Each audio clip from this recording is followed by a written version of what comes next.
Welcome to Conversations with. On this show, my guests and I explore the bumps and triumphs of their journey to extract the gems from their experiences, because success leaves clues, and today we turn those clues into billboards for you.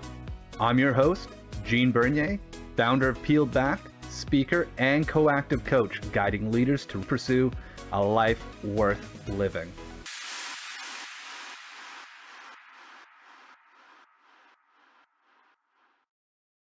Hey everybody, welcome to Conversations with episode 118. Today we are joined by Mike Matejka, Director of Engineering Development Services for the City of Cranbrook.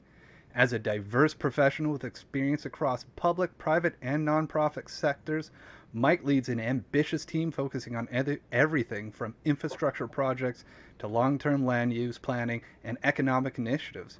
So why don't we tune in as we dive into his values of strong communication, mutual respect, and team buy-in to drive successful integrations across multiple sectors and stakeholders. Mike, my words cannot do you justice, my friend. Thank you so much for being on the show today.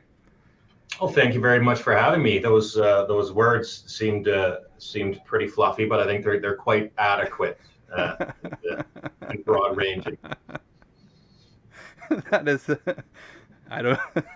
It's always an awkward thing to write one of these things, about yourself, because you want to put yourself out there and talk about what you do and what your principles are. Yeah. And then you look back on it and you say, well, yeah, that makes sense.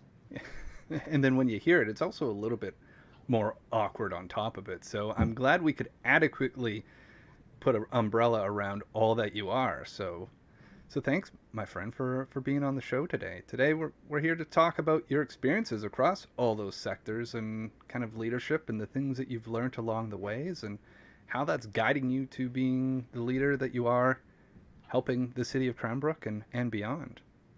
Wonderful. I look forward to it. I'm a big fan of what you're trying to do and what this program does. So I'm excited and honored to be a part of it and hopefully provide some value. Perfect. As well, for those of you who are watching right now, we are live. So if you're watching us on Facebook, LinkedIn, or YouTube, if you got questions for Mike, definitely send them in. And if they're appropriate, we may even bring them up on screen. Especially that appropriate. That's for a different show. Yeah. All right. Well, Mike, why don't we get into it and tell us a little bit about the journey that you've taken to get to where you are and how these different pieces of, your nonprofit life and in the, in the local government area, how they've kind of collided to shape what you've learned over these last few years.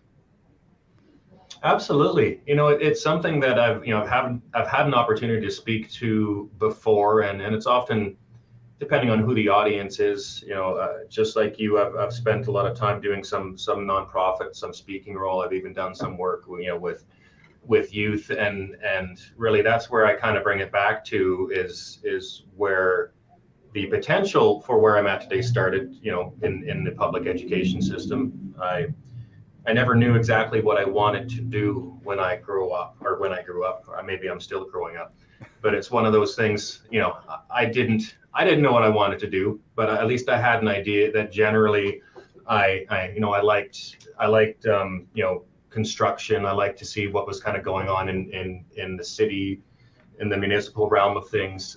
So it was, I just looked at, from an education perspective, what would leave as many doors open as possible for me. And I think that's been sort of one of the things that I've looked back on, and I see that's been a good principle and something I talk to, when I talk to other young people.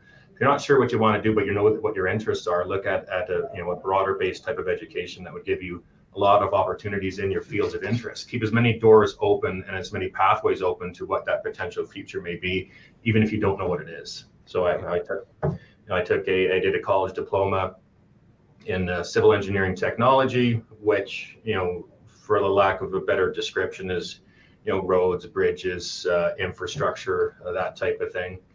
And after that, I got into the private sector, working on sort of land development, engineering, designing new developments, new roads, new bridges, new infrastructure, which was exciting at the time, and it was great. And it was, around that time, after a few years out in industry, that I sort of discovered, this volunteering and nonprofit stuff.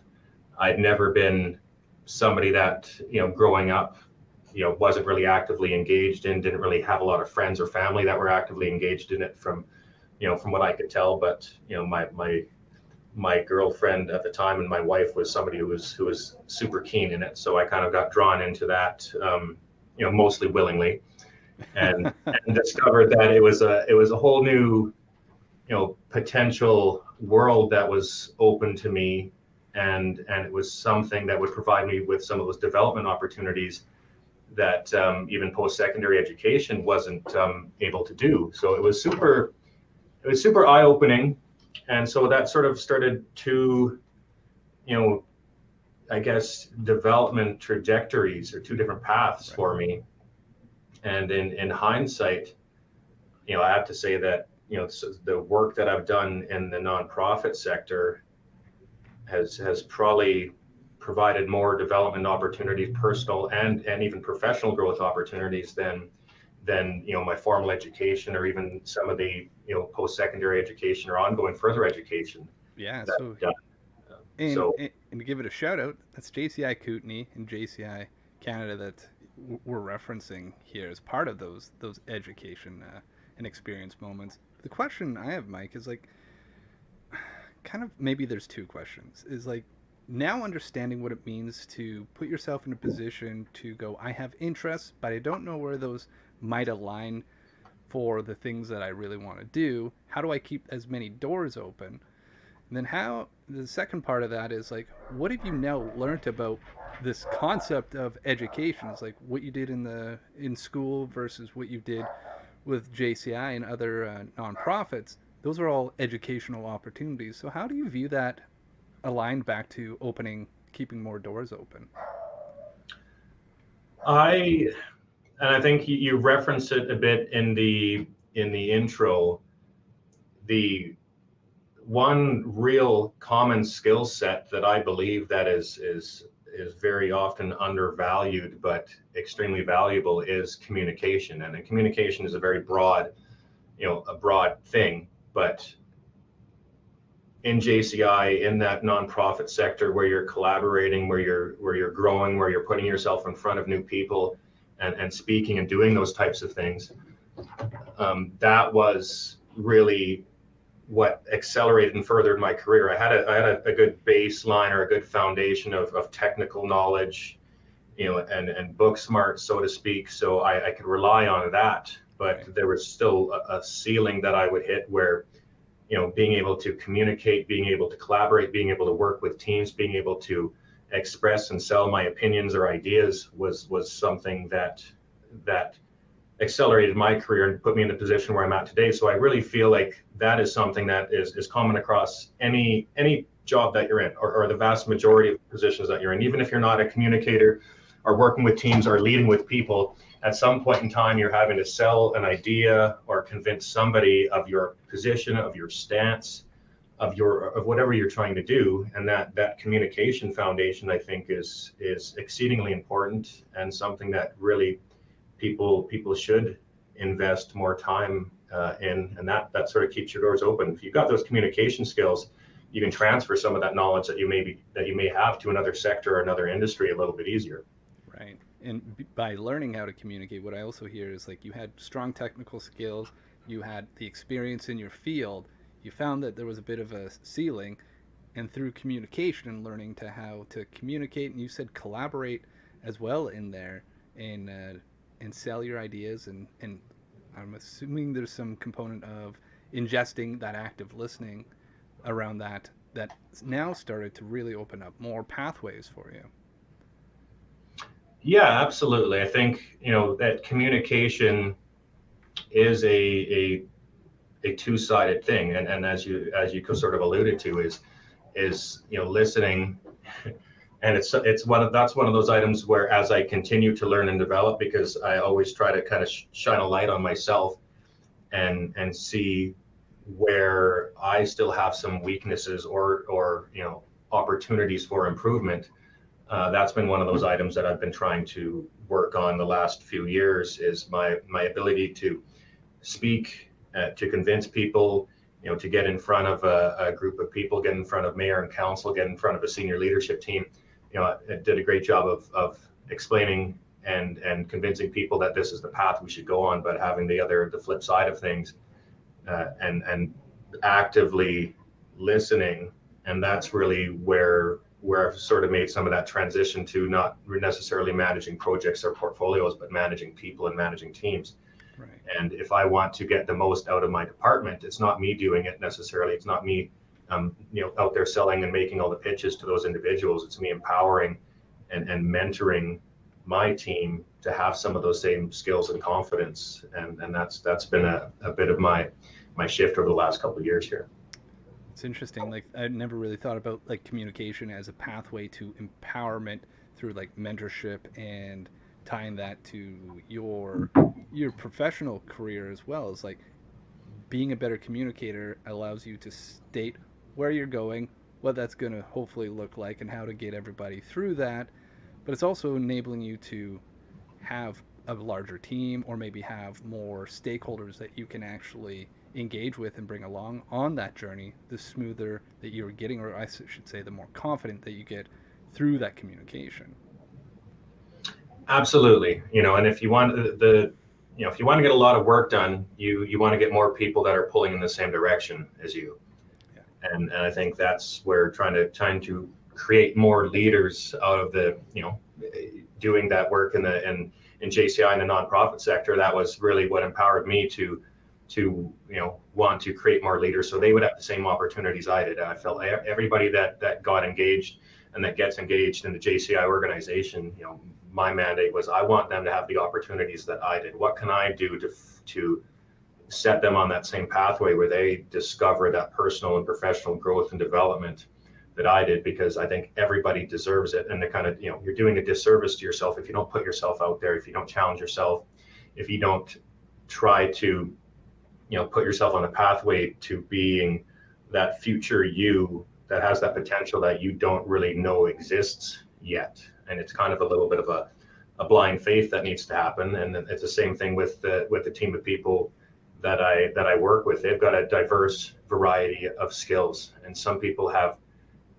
much greater educational accreditation than I do, and have, a lot of great things that they can't do. But if they're not in a position to communicate it well or sell their ideas, just like anything that you're selling, whether it's widgets on the internet or, a new water treatment system for a municipality, if you can't sell a great idea, that idea can just sit there on the back burner and it can be underrealized. So, that those communication skills, you don't need to be a public speaker to need to have those good type of communications and speaking skills. Right. What I hear is like it's across. As you've improved your communication skills, you've seen the impact and the effect across all areas of your life, and then you're seeing that ripple effect going down as you're mentoring team members now and helping them grow through both your work and your other pursuits. Yes, and it's still not easy. I think, like you, realize that getting out of your comfort zone and trying those new things and taking on those speaking opportunities gets a little bit easier every time, and you realize that is your path to continuous improvement. You're taking one step up the ladder constantly. I have people that weren't a part of or weren't alongside me as I sort of took that journey of not being very capable or competent or confident speaker. So there's people that I run into and say, oh, he's a natural at that, or he's got the gift of being able to do these things. And I say, it's still a struggle for me. Yes. I've gotten to the point where I can do it well, and I actually do enjoy it, which was a big hump to get over.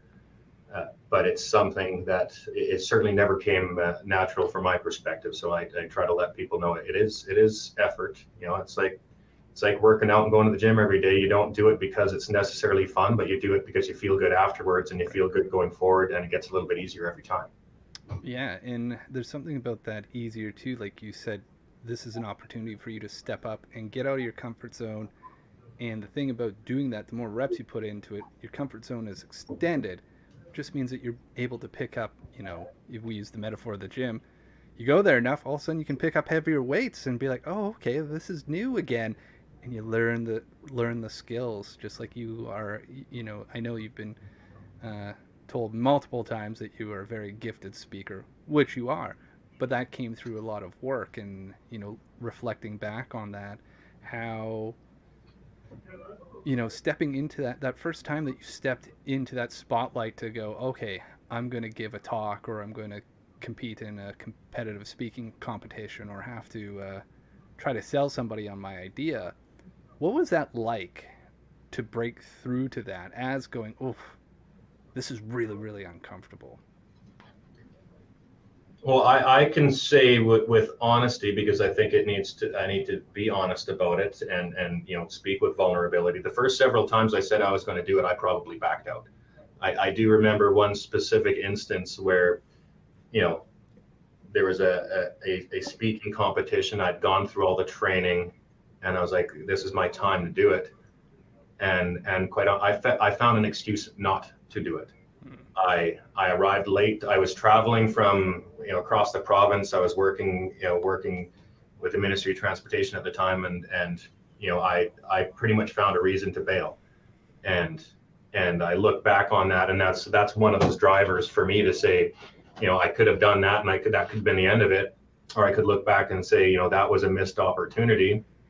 There's going to be times and places where people have that feeling, and they may not do that, and that's fine. You're never going to make your first attempt to be that first successful one, and then you may have to pick yourself up and get back out there. So I tell everybody, they say, well, how well did you do when I've gone on and I've trained that effective speaking program for multiple years for the local organization.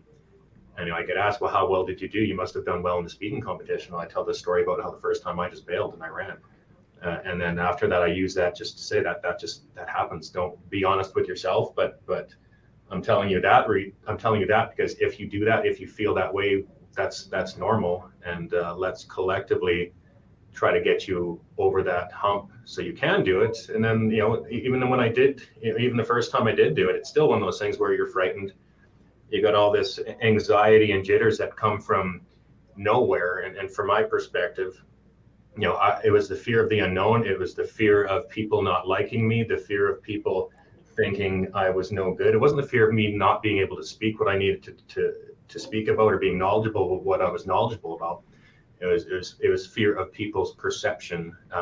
Because from a personality type perspective, that's one of my biggest stressors. It's I want people to like me. I'm jokey. I like to joke around, like people to laugh, and so that was one of those things that was preventing me from getting to that point, because it was the fear of an unknown failure, which was, nobody's ever said that I sucked. Nobody's ever said that I didn't do a good job. That's certainly never been many times where it wasn't perfect, but it was trying to analyze the why I didn't want to do it, and then rationalizing that fear, Right. and looking back and saying, well, that didn't happen, so let's do it again. That didn't happen, let's do it again. But it was certainly very very incremental. Yes. Well, Mike, you hit on such a pivotal thing, where you said it's not about actually doing the talk that freaked me out and made me pull back. It was all the perceptions that surrounded it. And I think that's a really interesting concept, is to realize sometimes it's not the actual act of the thing that you think you're afraid of. It's this unknown potential, like, takeaway of these perceptions. Like, somebody doesn't like me, maybe it doesn't sound good, maybe whatever fill in the blank it is. And looking back, I loved how you went through that and said, actually, it's not the talking, it's these things. So how can I start to go and test to find out, are those things real?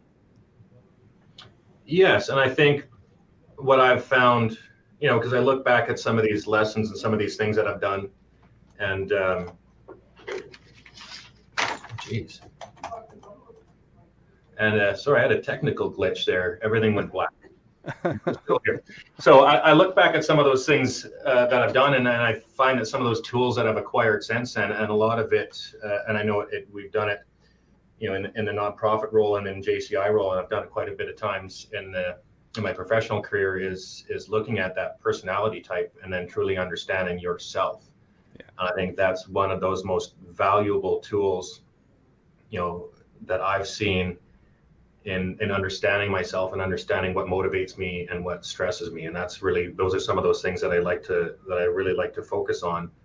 Is then I look back and I say, well, those are the reasons why I didn't want to do that. Because sometimes it's an irrational fear or something. So you can't put your finger on it. So you just want to push it away because you're not digging a little bit deeper and Right. understanding why you're not liking that. Whereas if you look back and you take some of these personality type tests and you look into it and you look at some of those triggers, some of those fears, and then also some of those motivators, you got to confront them. And it's not fun, but it really helps empower you, and really you can work on some of your weaknesses, you can exploit some of your strengths, and everybody has them. So there's an avenue for you to flex your style. And even if you feel like you want to do something that doesn't come naturally to you, you can start to find avenues within your personality type or your leadership style that can help get you there and help motivate you to get you there or help prepare you to get you there. Some people, Right. with the speaking thing, they're afraid of screwing up or forgetting their words. So it's more of a technical thing where they understand, well, if I practice, if I use some of these tools, some of these memory tools, then I can get there. And that's something that's a little bit more tangible for me. Some of those other things were, for me, a fear of failure, a fear of people not liking me was a little bit harder to grasp. So I had to actually start looking for feedback, which is a really awkward and hard thing for me to just ask people how I did. Like I don't want to, I want to avoid that.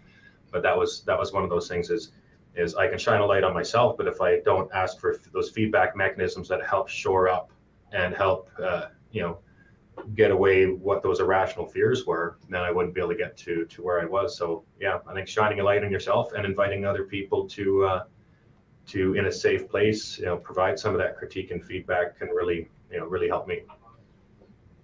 Oh, 100%. And then there's this component within that is like the more you dig, the more I hear you pulling back on like what those fears are as you're going down to is like, oh, what if I'm a failure? Well, that comes back down to what if people didn't like me? Well, then what's the difference of they still like me and they had feedback for me?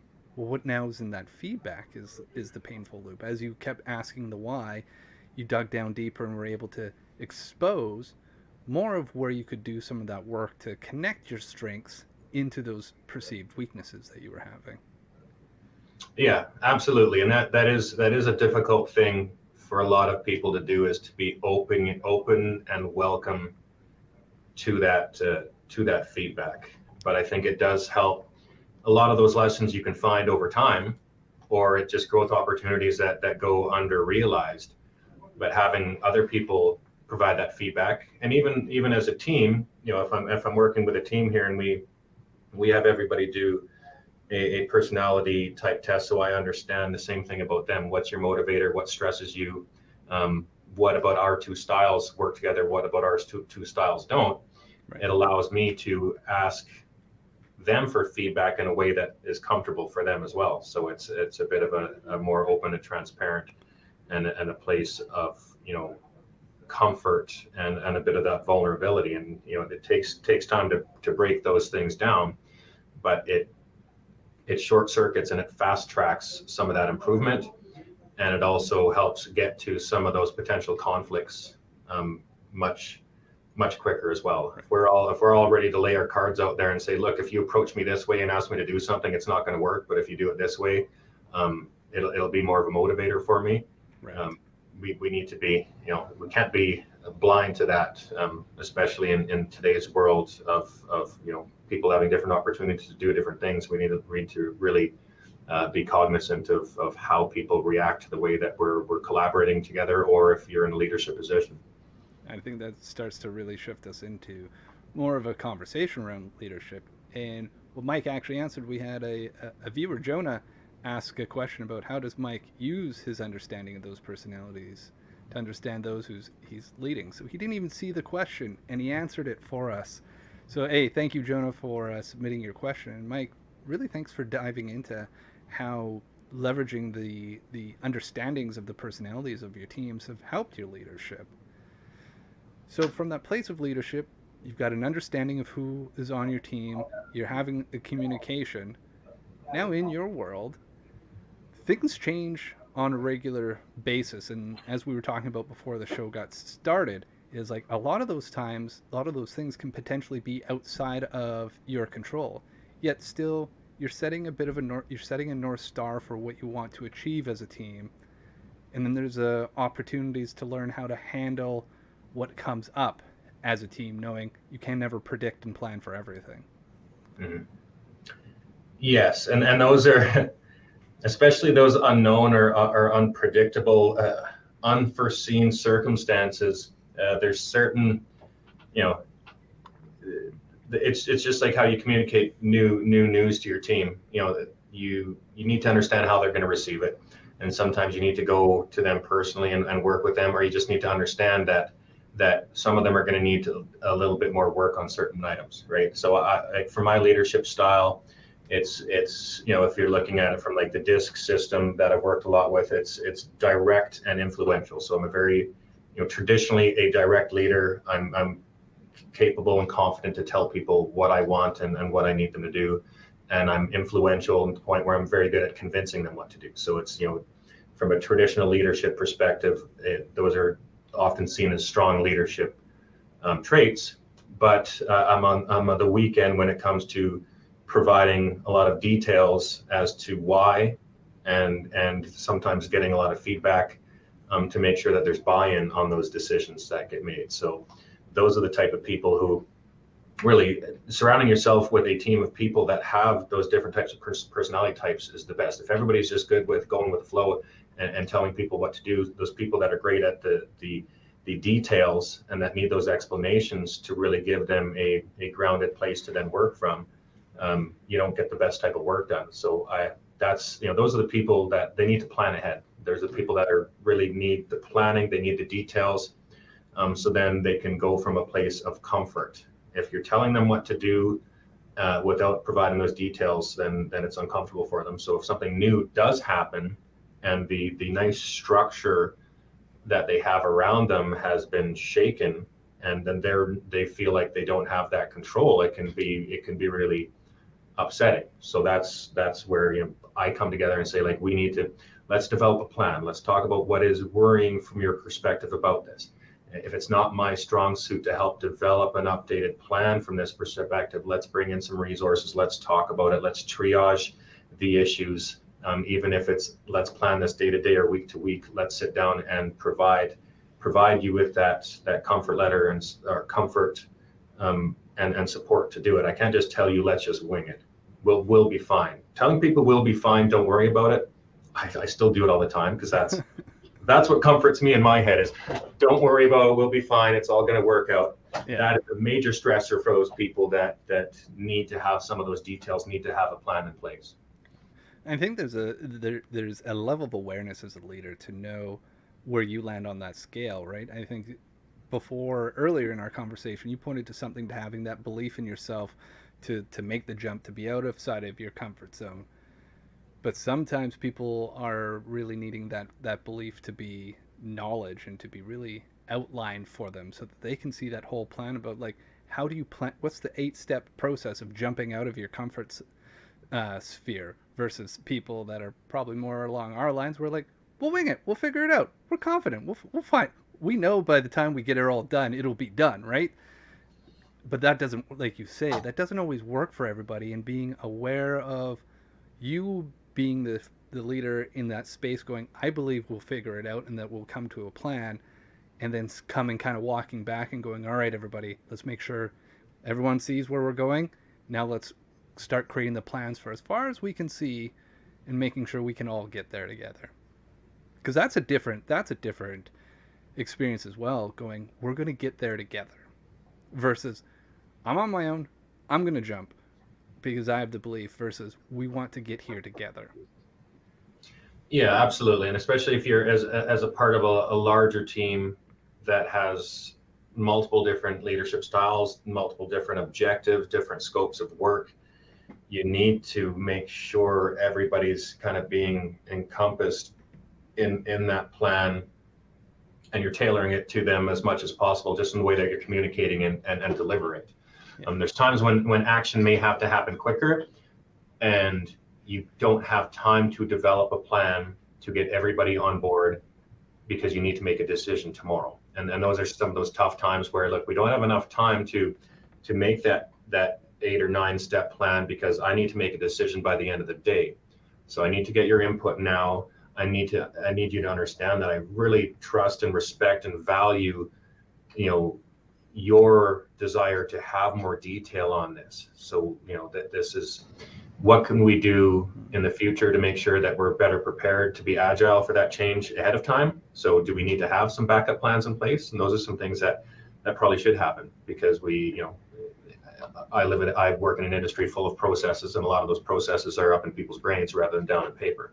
So what can we do to maybe insulate our organization from change being a stressor by doing a little bit of that proactive planning, letting those people that love that proactive planning work on some of those proactive plans, because it's in my blind spot and we'll just figure it out, because I'm really good at figuring it out in the short run. If for some reason I'm taken out of the equation for whatever reason, and we don't have those people that can figure it out, then we need those plans in place. We need to have both of it. And I think change management, and talking about, we talked about just prior to getting on board here, is change is the new normal, with staffing, with external impacts to society, and all the things that have happened over the last few years. Yes, change is the new normal, but it's not just accepting it. It's how do you adapt to change? How do you build change management into the culture of your organization, so it is something that can keep that momentum moving forward? There's another thing that I heard here that you were saying is like there's a component of creating trust capital. Is like by identifying that change is going to happen and bringing people along as far as you can on that journey, like you continue to build trust with them, so that maybe at some point they're like, I don't see all the steps, but I trust Mike when he says we're going to get there, we're going to go figure that out. Like that's also a really critical component of a highly impactful team. Like that allows all the team members to have a bit of more adaptability if you are able to bring that trust up. Now, you didn't say that word, but that's what I was taking from that. Does that resonate for you, Mike? Yeah, absolutely. I think in those times of need, when you do have to make a snap decision and you're not able to bring everybody on board, but you've laid that foundation of trust through that collaboration, through that listening, through that integration of people into the processes and the policies and the decision making, then you do have, you've built up a little bit of that trust equity to do some of those things. So I think that's, as somebody that's been a very direct leader, that's something that I need to continuously find those opportunities to build that. So sometimes there's decisions that I'm fully capable of making, but there's a better opportunity for me to work with more of my team to empower them to be a part of making that decision. And that really just helps not just spread the load, because if I can spend 50% more of my time just working with my team, and if I have a team of 20 people and I can get another 5% of efficiency and effectiveness out of any of them, then I've just doubled my production ability. Right. So I need to really look at how building that trust within them, and finding those opportunities to have them involved. And that's really, some of those mentorship items, and just having that ownership happen.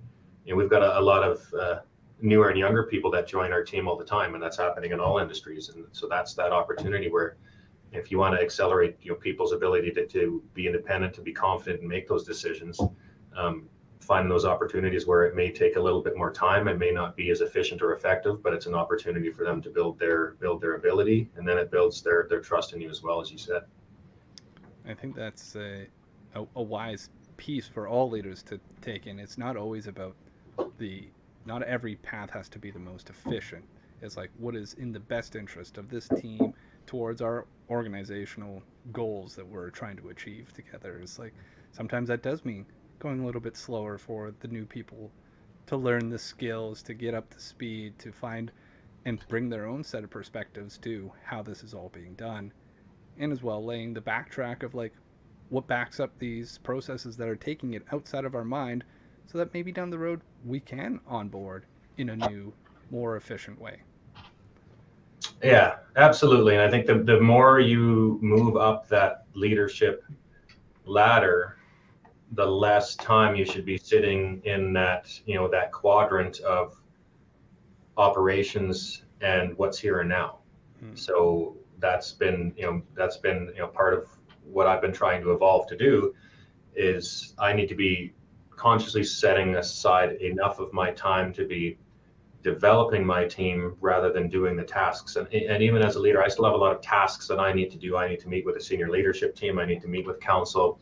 I need to be, working on strategic plans. There's still a lot of day-to-day work, but there's still a lot of other stuff that comes to my plate where I could answer that question very quickly, but I'm better off to empower my team to be the subject matter expert of that process or that response, and making sure that they feel like that does not need to go through me. So it's finding that balance where that can be. But the more they can be developed to take on that role, then the easier it is for me to take a day off here or there because I've developed the capacity and the capability and the confidence in my team. I can take a week off. I can take 2 weeks off. I can have people take on those leadership positions because I've brought them up into that space as much as I can and have them be involved and empowered to make those decisions. Yeah. What I hear here is that through these paths, you actually remove roadblocks and obstacles from your team to allow it to function as a kind of like its own little working organism that knows what to do and has backup and redundancies built in through it, through this trust, through the experience, through good mentorship and knowing kind of where you guys want to go. Yeah, and I think really it helps with what's that tone from the top and what is the strategic plan or the strategic values of that organization. Private sector, profit, nonprofit sector, public sector, having that strategic planning cascade from a strategic plan to a department plan or corporate work plan down into your day-to-day functions. Having those guiding principles there is super important. But then empowering people at the right level to be the owners of those processes and those decisions. And if they feel like they've got something to say about something that may be above their what they perceive as their decision making ability or their ability to influence, be open to that and be honest to that, because we've all been those people maybe at a lower level of the organization that wanted to have an influence or a say in thinking that something should be improved because it's just a completely different perspective. My perspective of things is changing as I move into different leadership roles. So I may not see things the same way that others people see things. I may not, then the way that I'm working, the way that I'm acting and reacting or making decision making, I may have lost perception of that compared to where I was, in a similar role that I'm supervising. So making sure that they can still have some of that influence in, charting some of those future plans and paths is extremely important, because if they don't have ownership, they need to have understanding of why those decisions are made. But if they don't have some influence or ownership into some of those guiding principles and decision making, then they don't have buy-in into the subsequent processes that come out of it. So if they don't have some sort of way to have input into a strategic plan of an organization, if there's no feedback mechanism for an organization to say, I need my employees to be involved in my strategic plan, and then so when they develop the policies or the practices of the projects or the initiatives, they're going to have a lot more buy-in from that perspective. Again, that takes a little bit more time, but that you're going to have more people rowing. You want to have more people on your team rowing, and you need to find those opportunities for buy-in. And a little bit of extra engagement at the start of a process is going to get a heck of a lot more throughput and ownership on the rest of it. And then you're really just saddling them up and just launching them off and just seeing them take some successful paths. I love how that metaphor of rowing the boat comes into play there. Is like with feedback and buy-in, it's allowing them to actually put the oars in the water, and if they're not, they're just dragging, which slows you down, versus being able to get extra strokes towards achieving your goals all together because you've brought everybody along on that journey versus telling them, which doesn't always necessarily work out the best in the long run. No, and it's we're not in a society where that makes any sense, and a lot of the work that people do. There's not that many industrial or assembly line type jobs where you're told to do something. That Yeah. What motivates people has changed and evolved.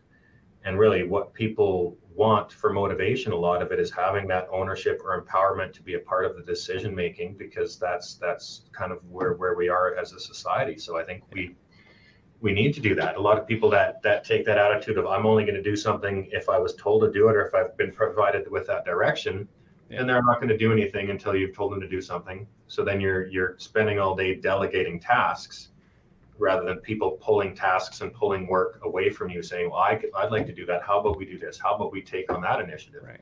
So I've spent a little bit of time here trying to do that, is saying, if you've recognized an issue, that's fine, and you can certainly complain about it, but I don't want a complaint to come about the way we do something without a suggestion of how we can change something. I want to empower you to be the owner of being able to change the processes. Yeah. We can change those processes. If you have a good idea, I want you to have ownership of it, because then there's a new process that you own, that you maintain, that you think is awesome. That's that process that was developed 5 or 10 years ago, that we don't own that. So let's take a look at it. If it's something we can change, why not change it? Exactly. And it pulls right back to the buy-in, pulls right back to, we talked about building trust capital and meeting people where they're at and giving them something to be motivated to, which in powers I hear as well is like, it's a much more proactive experience versus a reactive experience as a team too.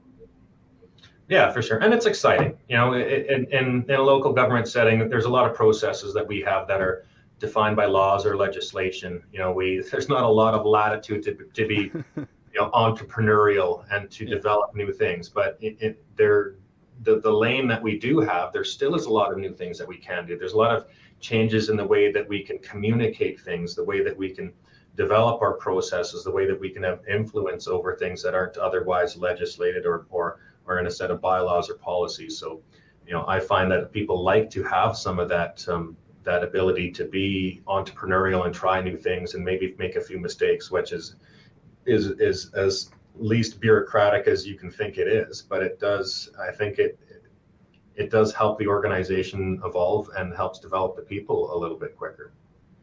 That's awesome, Mike. Well, you know how I promised that we were going to pass the 40-minute mark? Well, we Yes. did that, my friend, with ease, as I knew we were going to. So before we wrap up, is there a shout out you'd like to give before we jump into our last question? I'd just like to shout out to all the organizations that have helped me put me in the position where I'm at. I'd like to shout out to all the people that are in the nonprofit sector, especially all my friends, JCI Kootenay and JCI Canada and JCI around the world. Like I'll hang my hat on that organization to say that's been the single biggest influence in my desire and ability to be a leader. And I also give a shout out to all those other government employees and public sector workers out there. We're not all as dry and boring as some people may think. We're all trying to do great things. We're all trying to work with all sectors of society, and we like to have fun, and we like to be entrepreneurial as well. So I think the more all those sectors of society meet, collaborate, get mutual respect and understanding with each other, the more we're all going to get done. I love that. That's a great shout out, my friend. Okay, the last question before I let you get back to work here today. We're going to jump in my time machine. We're going to go into the future by 10 years. When we open the door, future you is there. What does he tell you thank you to you for? Future me is there. Well, I'm hoping he's going to say, thank you for putting me on this path that allowed my effort and the amount of care that I put into what I do and into my community and into my people to be sustainable enough to get me to where I'm at today, where I've seen those results. I've seen those changes, and more importantly, I've seen those people that are now, the new future leaders that are taking that same role of leadership and empowerment and collaboration of people. Now, to me, that's the ripple effects more than a project here or a building there. Is those people. The people do the work. The people make the projects happen. I love that answer, my friend. All right. Well, that is it for episode 118 of Conversations With. Thank you, everybody, for watching and listening along. Until next week, I'm Gene, and we will see you then. Oh, One last thing, it's the legal language. This podcast is presented solely for educational and entertainment purposes. It is not intended as a substitute for the advice of a physician, professional coach, psychotherapist, or other qualified professionals.